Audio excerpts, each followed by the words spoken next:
ससुराल में एक गाड़ी। मोहल्ले के आखिरी छोर पर बड़ा ही सुंदर सा मकान बना था और मकान के बाहर बड़े ही सुंदर अक्षरों में लिखा था आनंद। आनंद भवन में रहती थी उर्मिला, उसके दो बेटे मुकेश और सुमेर। मुकेश की पत्नी का नाम था मालती और सुमेर की पत्नी का नाम था तृप्ति। कहने को तो आनंद भवन में चारों तरफ आनंद ही आनंद था, क्योंकि पैसों की कोई कमी नहीं थी और उर्मिला को अपनी बहुओं से कोई शिकायत नहीं थी। मुकेश और सुमेर दोनों ही बिजनेस संभालते थे, दोनों साथ में बिजनेस करते थे, इसलिए जो भी कमाई होती वो दोनों में आधी आधी बट जाती थी। कहने को तो मालती और तृप्ति के बीच देवरानी जिठानी वाला प्यार था और घर के काम को लेकर उन दोनों में कभी झगड़ा भी नहीं होता था।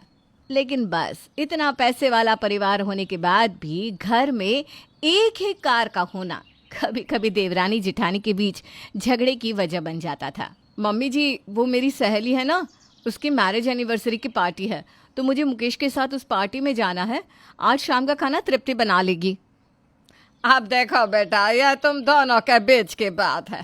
तुम दोनों देवरानी जेठानी आपस में समझकर जिसे जो करना है कर लो, मुझे कोई आपत्ति न है। भाभी, आप आराम से पार्टी में जाइए।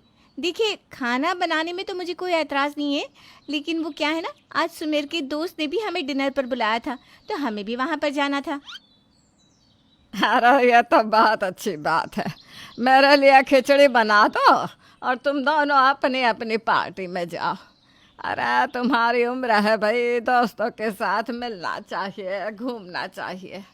जाओ जाओ, तुम दोनों जाकर आओ। लेकिन मम्मी जी, भाभी को अलग जगह जाना है और मुझे अलग, तो कार तो एक ही है ना, हम कैसे जाएंगे? अरे तृप्ति, तुम कैब बुक कर लो या फिर ऑटो से चली जाओ। देखो, मुझे जल्दी जाना है, इसलिए मैं और मुकेश तो कार लेकर जा रहे हैं। तुम और देवर जी ऑटो से चली जाना। कैसी बात करती हैं भाभी? आप कार में बैठ कर जाएं और मैं और सुमेर ऑटो में? अरे, हमारी भी कोई इज्जत है। कल को सुमेर का दोस्त देखेगा कि हम ऑटो में आए हैं तो अच्छा लगेगा क्या? इतना बड़ा बिजनेस है हमारा। तो क्या चाहती हो?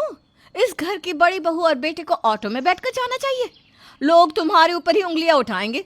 छोटी बहू और बेटा अपने बड़े भाभी भैया का ख्याल तक नहीं रखते। ऑटो में जाते हुए अच्छे नहीं लगेंगे, हम घर के बड़े हैं भाई। ऐसा तो कुछ भी नहीं है भाभी।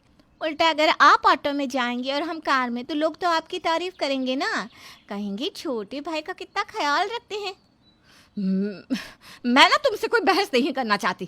कह दिया ना, मैं और मुकेश कार से जा रहे हैं तो जा रहे हैं। तुम्हें जाना है तो ठीक है, नहीं जाना है तो ठीक है, जैसी तुम्हारी मर्जी। इतना कहकर मालती वहां से चली जाती है, लेकिन उसकी बात सुनकर तृप्ति बुरी तरह से चिढ़ जाती है। देखिए मम्मी जी, या तो इस घर में एक और गाड़ी आएगी या फिर घर के सब लोग ऑटो में बैठकर जाएंगे। हाँ। अरे बहू, अगर एक और कार इस घर में आ गई ना, तो दोनों भाइयों के बीच का बंटवारा होने लगेगा। एक ही घर है, एक ही बिजनेस है, तो कार भी एक ही रहेगी ना। कुछ दिनों के बाद एक दिन सुबह सुबह पूरा परिवार बैठकर चाय पी रहा था। सुमेर, मुझे ना कार चलाना सीखना है। घर के छोटे मोटे काम करने के लिए मुझे आपका इंतज़ार करना पड़ता है। एक बार कार चलानी आ गई तो मैं अपने आप सारे काम कर लूँगी। हाँ हाँ, क्यों नहीं तृप्ति, जैसी तुम्हारी मर्जी। मैं आज ही किसी कार ड्राइविंग वाले से बात कर लेता हूँ। कैसी बात कर रहे हैं देवर जी? अगर एक बार मेरी देवरानी को गाड़ी चलाना आ गई ना, तो फिर ये किसी को गाड़ी को हाथ भी नहीं लगाने देगी। और वैसे भी मैंने तो मुकेश से पहले ही कह दिया था, उन्होंने तो कार वाले से बात भी कर ली है, तो पहले कार चलाना तो मैं सीखूंगी। अरे मालती और तृप्ति, तुम दोनों साथ में कार चलाना सीख लो ना। जब जिसका काम हो वो कार लेकर चले जाना, इसमें लड़ने वाली क्या बात है? नहीं नहीं, साथ में कार सीखना तो बिल्कुल ही बेकार है। अब जिस दिन ड्राइवर मुझे हमारी गाड़ी से प्रैक्टिस करवाएगा, उस दिन तृप्ति जरूर कुछ ना कुछ प्रॉब्लम क्रिएट करेगी। भाभी, आप तो ऐसे बोल रहे हैं जैसे मैं हमेशा प्रॉब्लम क्रिएट करती हूँ। अरे, आपके घर के सारे कामों में हेल्प करती हूँ, फिर भी आपको मुझसे शिकायत ही रहती है। घर के कामों के लिए तो मैंने कुछ कहा ही नहीं। बात तो कार की है तृप्ति, पहले मैं सीख लेती हूँ, और वैसे भी तुम्हारे जो भी काम हुआ करेंगे वो मैं कर दिया करूँगी। घर की बड़ी बहू हूँ आखिर। जब देखो तब भाभी अपने बड़े होने का हक जताती रहती है। अब इस घर में दूसरी कार आकर रहेगी। मैं भैया भाभी के साथ कार शेयर नहीं कर सकती। तृप्ति, ये तुम कैसी बातें कर रही हो? वैसे वो ठीक ही कह रही है। देवर जी, आप लोग ना एक नई गाड़ी खरीद ही लो, सारा झंझट ही खत्म हो जाएगा। अरे हम क्यों खरीद ले? जो भी नई कार आएगी उसमें सबको आधे आधे पैसे लगाने होंगे। इतने साल से ये कार थी, इसमें भी दोनों ने पैसे लगाए थे, तो नई कार हम अपने पैसों से क्यों खरीदे? हाँ भगवान, तुम दोनों का झगड़ा फिर से शुरू हो गया। कैसे समझाऊं तुम दोनों को?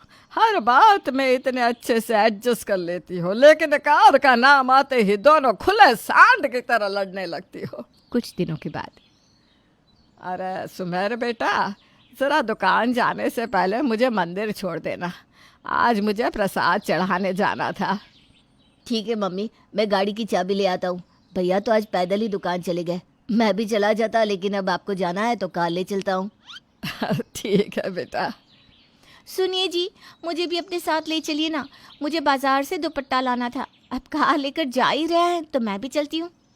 देवर जी, मुझे भी मेरी सहेली के घर जाना था, आप मुझे भी ले चलिए। आप भी ना भाभी, जरा सा मैं और सुमेर कार को हाथ क्या लगाते हैं, आपको बीच में जरूर घुसना होता है। अरे अरे लड़ो मत, जिसको चलना है जल्दी चलो, मुझे देर हो रही है। मम्मी आप आगे बैठ जाओ, भाभी और तृप्ति पीछे बैठ जाएंगे। अरे नहीं सुमेर बेटा, आगे बैठने से मुझे चक्कर आते हैं।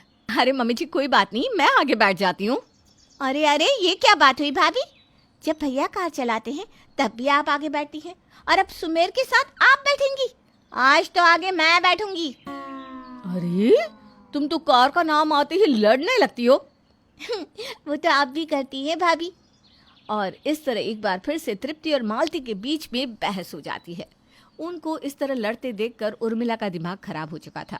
उर्मिला जैसे ही मंदिर पहुंची, उसके चेहरे की उदासी देखकर पुजारी जी ने पूछा, अरे क्या हुआ उर्मिला बहन, हमेशा तो आप जब भी मंदिर आती है आपके चेहरे पर मुस्कुराहट होती है, आज इतनी उदास क्यों लग रही हैं? अरे क्या बताऊं पुजारी जी, मेरी दोनों बहुएं किसी बात पर झगड़ा नहीं करती, घर के काम भी मिल बांट कर करती है, लेकिन कार को लेकर दोनों ऐसे लड़ती है जैसे बिल्लियां लड़ती है। अच्छा तो ये बात है, कार एक है और बहू दो। जी पुजारी जी, ऐसी ही बात है, और हमारे घर की कार तो हमारे घर में झगड़े का विषय बन गई है। देखो उर्मिला बहन, मैं तुम्हें एक ही सलाह दूंगा, अगर हमें पता हो कि किस वजह से मन मुटाव और झगड़े हो रहे हैं तो उस वजह को ही खत्म कर देना चाहिए, बाकी तो आप समझदार हैं। उर्मिला पुजारी जी की बात को समझ चुकी थी। कुछ देर के बाद वो मंदिर से लौटकर घर आई। रात को घर के सब लोग सो गए। अगली सुबह जब सब लोग सोकर उठे तो मालती ने अचानक ही खिड़की से बाहर की तरफ झांक कर देखा और चिल्लाने लगी, हाँ अरे मम्मी जी, हमारी कार जो बाहर खड़ी रहती है कहीं नजर नहीं आ रही। अरे कहीं कोई चोरी करके तो नहीं ले गया? नहीं नहीं भैया, ऐसा कैसे हो सकता है, मैंने कार लॉक करके रखी थी। लगता है आधी रात को भाभी कार कहीं और खड़ी करके आ गई है ताकि हम लोग उसमें बैठ ना सके। हाँ, तुम तो मुझ पर इल्जाम लगाने का कोई मौका नहीं छोड़ती। अब मुझे कौन सी कार चलानी आती है जो मैं उसे कहीं और खड़ा करके आऊंगी?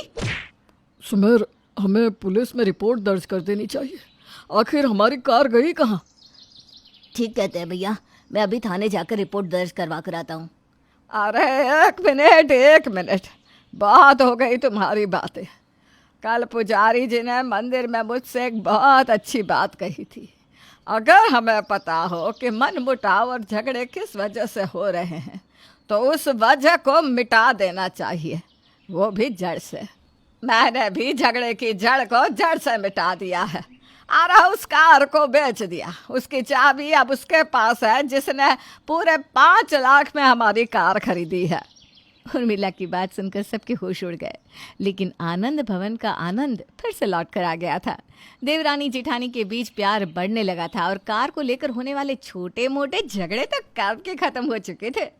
अब पूरा परिवार कहीं भी जाता तो ऑटो में बैठकर और खुश रहता।